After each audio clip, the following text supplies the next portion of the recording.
Sistema de complemento. Para su estudio, el sistema de complemento será abordado en este video atendiendo a los siguientes temas claves. ¿Qué es el sistema de complemento? ¿Qué funciones tiene el sistema de complemento? ¿Cuáles son las vías de activación del sistema de complemento? ¿Qué son las anafilotoxinas? Complejo de ataque a membrana. Regulación del sistema de complemento. Sistema de complemento en la salud y la enfermedad. Iniciemos por definir al sistema de complemento como un instrumento de la respuesta inmune innata, de tal modo que cuando un microorganismo patógeno evade las barreras epiteliales iniciales del cuerpo humano, una de las siguientes estrategias de ataque será el sistema de complemento.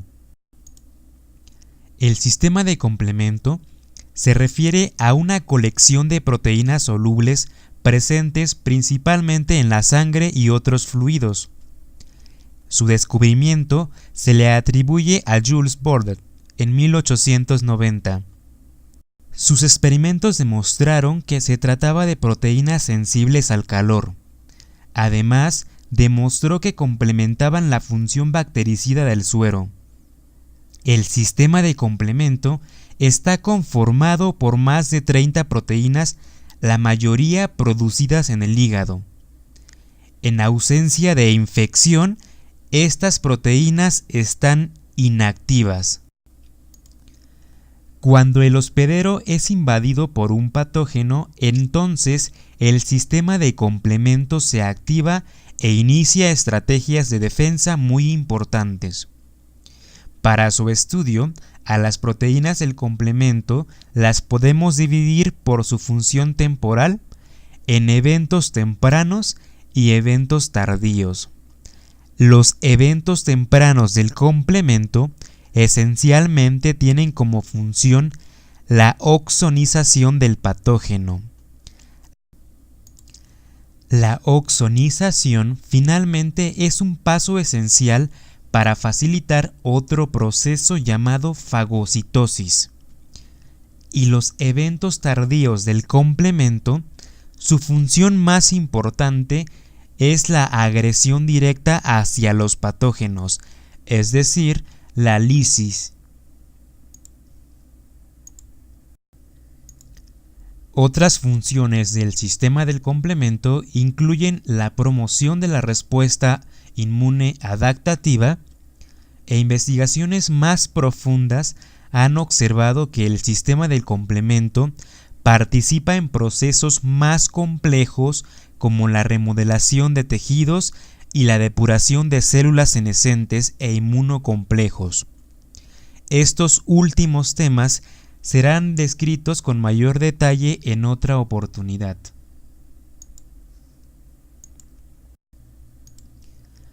Para lograr su función existen hasta el momento 3 caminos bien estudiados.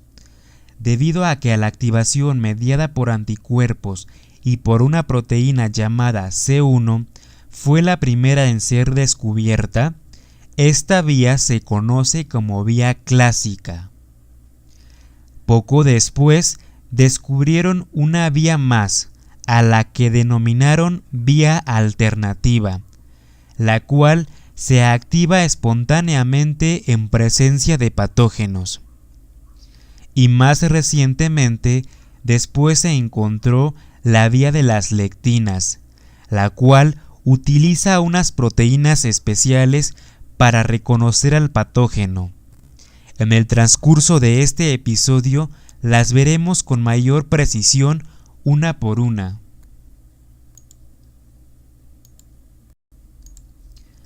Antes de pasar a estudiar a las proteínas del complemento, debemos aclarar algunos elementos de nomenclatura que podrían generar confusión si no se tienen en cuenta.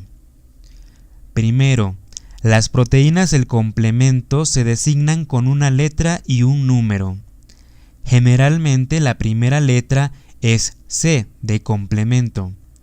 El siguiente carácter es un número, que va desde C1, C2, C3 y así hasta C9. Estos elementos así se refieren a las formas inactivas. Uno esperaría que la secuencia del complemento fuera C1, después C2, C3, etc. Sin embargo, esta nomenclatura fue asignada en el orden de descubrimiento, por lo que la secuencia de reacción en realidad es C1, C4, C2, C3, C5, C6, C7, C8 y finalmente C9. Como ya mencionamos, estas proteínas están inactivas, por lo que para ser activadas deben ser escindidas en dos partes. De los dos fragmentos obtenidos, se les agrega una letra, ya sea una A o una B, minúsculas. La forma inactiva también es conocida como simógeno. En este ejemplo, C3 es un simógeno. Cuando es escindido se obtiene su forma activa en dos fragmentos. El fragmento grande se designa añadiéndole una letra B minúscula. Esto quiere decir que el fragmento C3b es el fragmento activo más grande de C3. El restante, en consecuencia, es el fragmento pequeño, al cual se le designa añadiéndole una letra A minúscula.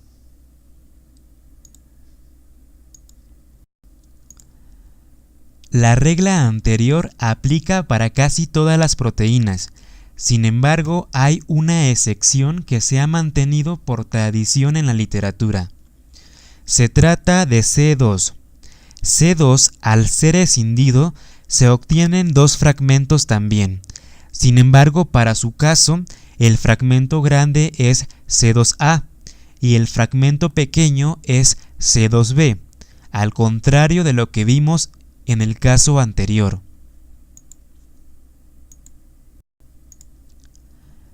Hay otras proteínas del complemento que no se denominan con una letra C, como el factor B o el factor D, que veremos más adelante. Sin embargo, de ahí en adelante a sus productos de activación se les aplica la misma regla. Si es un fragmento pequeño se les agrega una A y si es el fragmento grande se les agrega una B.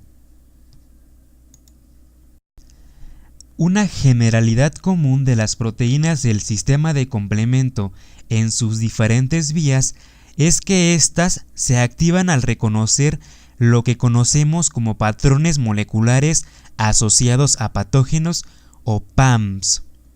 Estos patrones repetitivos presentes en las superficies de los patógenos sirve para reconocerlos. Así, por ejemplo, las bacterias gram negativas portan en su superficie al lipopolisacárido. Las bacterias gram positivas son reconocidas por su ácido lipoteicoico, y algunas levaduras y otros hongos presentan residuos de manosa. Estos componentes están ausentes en las células propias, por lo cual se asegura que el sistema de complemento no se active en presencia de células propias. Más adelante veremos otros mecanismos de regulación. Para reconocer a los patrones moleculares mencionados, el sistema de complemento se vale de receptores de reconocimiento de patrón en su forma soluble. Estos receptores viajan en la sangre y otros fluidos para identificar microorganismos patógenos. Uno de estos receptores incluye a la proteína C1q y las lectinas de unión amanosa. Aunque existen diferentes caminos para la activación del complemento, las tres vías, la clásica, la alternativa y la de las lectinas, convergen en un paso común. Las tres vías convergen en la producción de un complejo conocido como C3-convertasa, una proteína que se encarga de romper a otras proteínas en dos fragmentos, uno grande y uno pequeño. Existen diferentes formas de C3-convertasa. Sin embargo, las tres tienen como objetivo romper a la proteína C3 en dos fragmentos, el C3b y el fragmento C3a.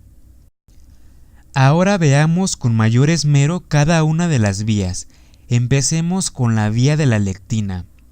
Ya mencionamos que el sistema de complemento se vale de receptores solubles para reconocer la superficie de los patógenos. Para ello, la vía de la lectina usa una familia de receptores, las colectinas y las ficolinas. La familia de las colectinas incluye a la lectina de unión amanosa o MBL y algunas proteínas del factor de surfactante. Por su lado, las ficolinas presentes en el humano son las ficolinas M, L y H. En la vía de la lectina, el primer receptor descubierto fue la lectina de unión amanosa, el cual es sintetizada en el hígado. Esta proteína está compuesta por subunidades triméricas, integradas por un dominio tipo colágeno, un dominio conformado en alfa hélices enrolladas y en su extremo inferior un trímero con un dominio de reconocimiento de carbohidratos. Una sola unidad tiene una afinidad baja para unirse a la manosa. Sin embargo, estas unidades se unen entre 2 a 6 subunidades para darle mayor avidez. Este complejo de subunidades específicamente reconoce residuos de manosa, fucosa y N-acetilglucosamina. Para completar el complejo, estas subunidades se unen a unas serin-proteasas asociadas a MBL o MASP.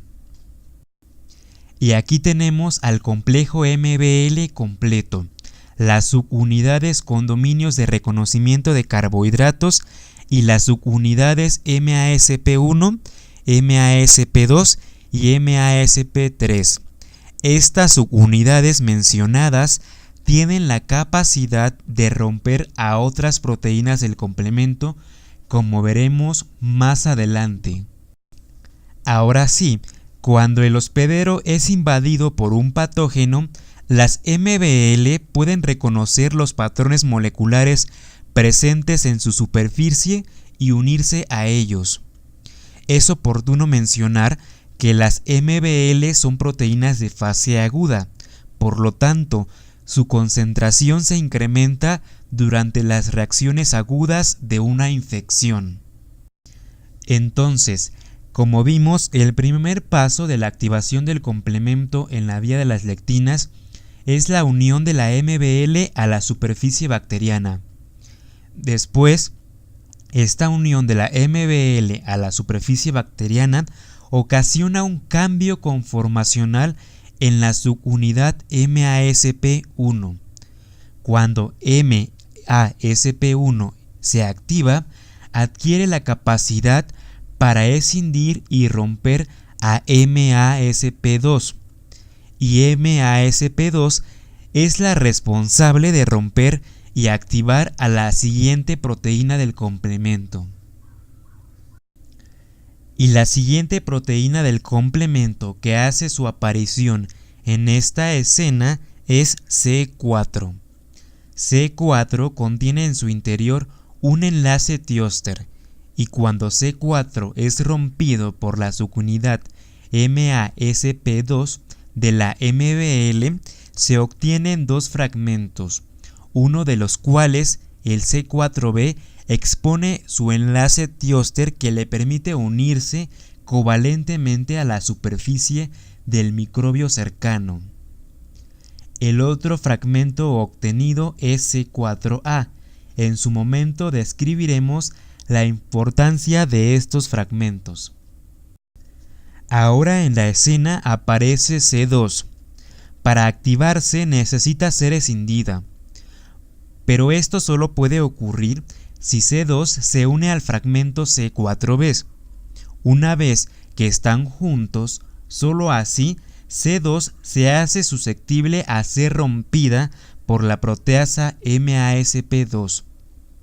De su escisión se obtienen dos fragmentos, de los cuales el fragmento C2A se queda para unirse al fragmento C4b. La unión del fragmento C2A al fragmento C4b es un paso súper importante, pues este complejo es conocido como C3 convertasa, la cual tiene la capacidad de unirse covalentemente a la superficie del patógeno. La C3 convertasa ahora tiene la función de romper a la siguiente proteína del complemento, la C3. Dentro de la C3 convertasa, el fragmento C2A es la proteasa que rompe a C3 en dos fragmentos. El fragmento grande C3b, por un lado, expone un enlace Thioester que le permite unirse covalentemente a la superficie del patógeno, y el otro fragmento obtenido es C3A. C3b es la proteína efectora más importante del sistema de complemento en todas sus vías. Su capacidad de unirse a la superficie del patógeno se debe al enlace Thioester que guarda en su interior. Este enlace le permite al fragmento C3b reaccionar con los grupos aminoterminales en la superficie de los microbios para formar uniones covalentes. Así, la C3 convertasa se encarga de obtener muchos fragmentos de C3b para recubrir al patógeno. C3b es la proteína más importante del complemento que participa en un proceso llamado oxonización. La palabra oxonización etimológicamente viene a significar hacer más apetitosa. Y en el contexto inmunológico, una oxonina como C3b lo que hace es recubrir la superficie de un patógeno, y al recubrir la superficie del patógeno, el patógeno se convierte en un blanco, y para los fagocitos es más fácil ingerirlo, fagocitarlo, y posteriormente eliminarlo en su interior. Aquí usamos a las lectinas de unión amanosa como prototipo para la activación de la vía de la lectina, pero las ficolinas son más abundantes en el plasma y por lo tanto más importantes en lo práctico. Las ficolinas son estructural y funcionalmente relacionadas con las lectinas. Las ficolinas también son complejos integrados por subunidades con regiones de tipo colágeno, un cuello plegado en alfa hélice y dominios fibrinógenos. Este último dominio les provee a las ficolinas la especificidad para unirse a oligosacáridos que contienen azúcares acetiladas, pero estas no se unen a carbohidratos que contienen manosa. En humanos existen las ficolinas M. Este tipo de ficolinas son sintetizadas especialmente en los pulmones y son importantes para reconocer patógenos con azúcares acetiladas. Las ficolinas H y L son sintetizadas en el hígado.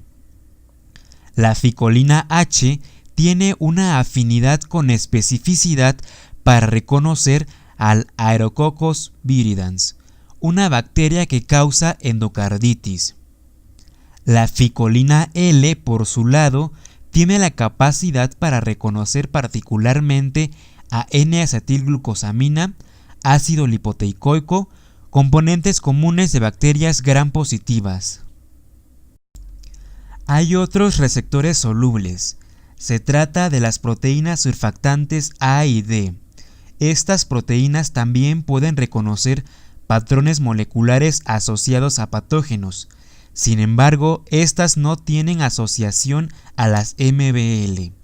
Por otro lado, las proteínas surfactantes no son efectivas para activar al complemento, pero sí para promover la fagocitosis.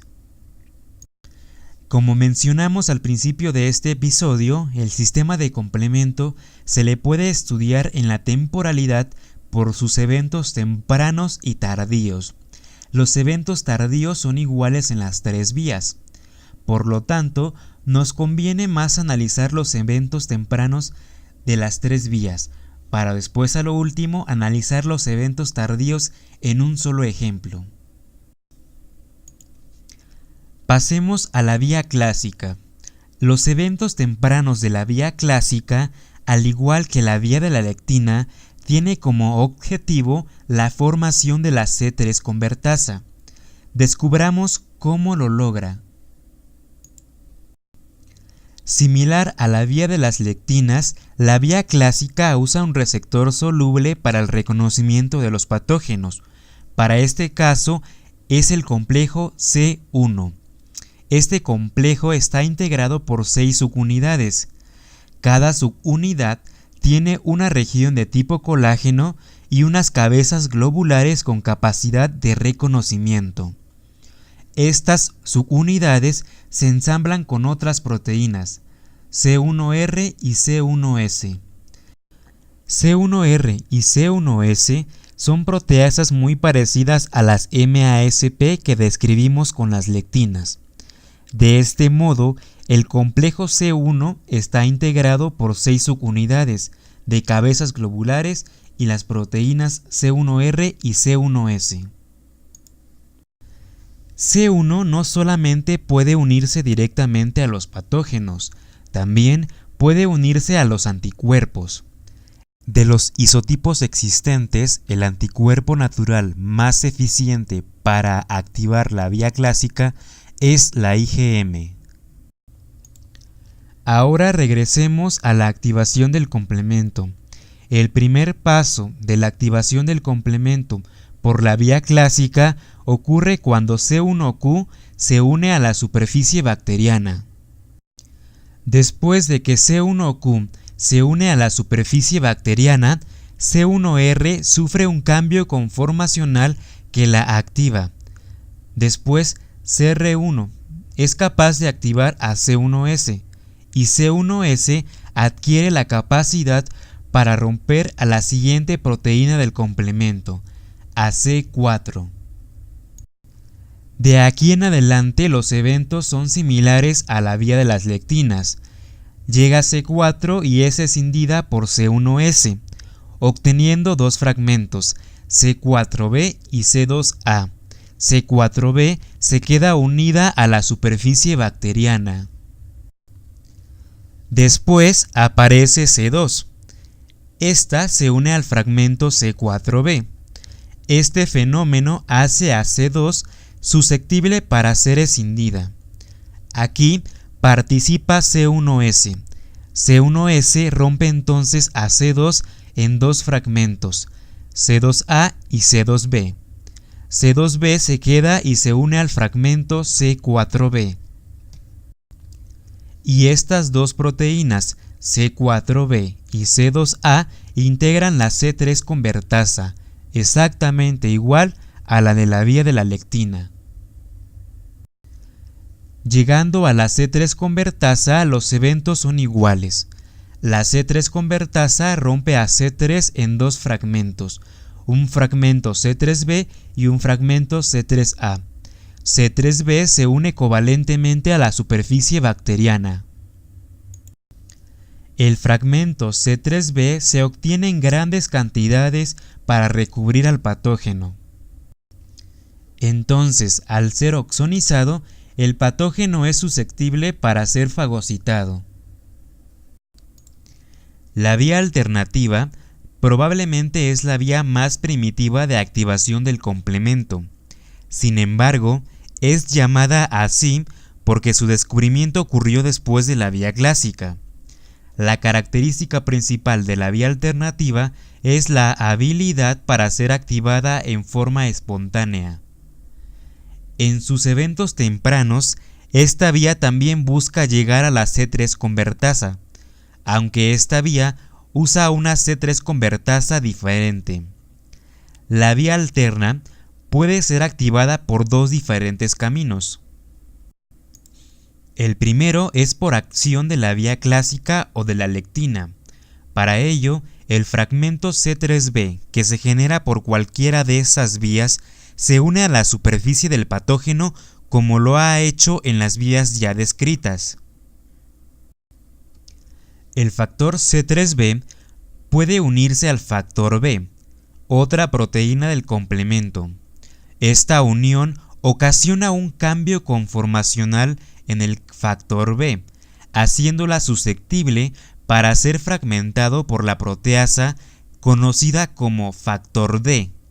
El factor D es una proteína que viaja en la sangre en su forma activa y es capaz de romper al factor B en dos fragmentos. El fragmento grande es llamado factor BB y el fragmento pequeño se designa como factor BA.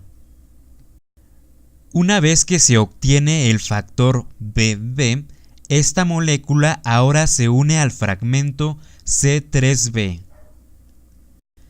Y estas dos moléculas juntas, C3b y el fragmento BB, integran la C3 convertasa de la vía alterna. Esta convertasa cumple la misma función que las vías anteriores. Llega a C3 y la convertasa la escinde en dos fragmentos, desencadenando los procesos de oxonización y fagocitosis ya comentados. El otro camino para la activación del complemento por la vía alterna depende de la hidrólisis espontánea de la molécula C3. De tal manera que cuando una molécula de C3 hidrolizada se une al fragmento BB previamente escindido por el factor D, se obtiene otra forma de C3 convertasa. Esta C3 convertasa está formada por C3 hidrolizada más el factor BB. Las convertasas de la vía alterna son de vida corta en la sangre. Sin embargo, aquí participa otra proteína del complemento. Hablamos del factor P, o también conocida como properdina. La properdina se encarga de darle estabilidad a la convertasa de la vía alterna. De este modo se alarga su vida. Algunas características importantes del factor P es que es producida por neutrófilos y almacenada en gránulos secundarios que son liberados cuando el neutrófilo se activa.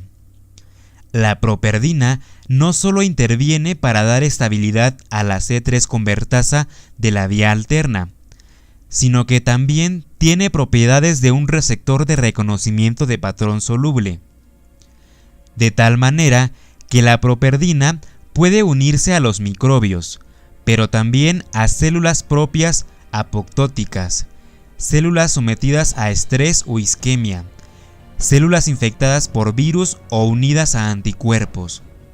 La properdina es tan importante de tal forma que los pacientes deficientes de este factor son susceptibles a infecciones por Neisseria meningitidis, la principal agente de la meningitis bacteriana. Algunas consideraciones que se deben de tomar en cuenta sobre las vías que hemos mencionado es que si C4 o C3b no se unen inmediatamente a la superficie del patógeno, estas se van a una forma inactiva. C2 es susceptible a la escisión por C1 únicamente cuando está unida a C4b. Hasta aquí termina la primera parte. En la descripción encontrarás la bibliografía y los archivos para que puedas complementarla.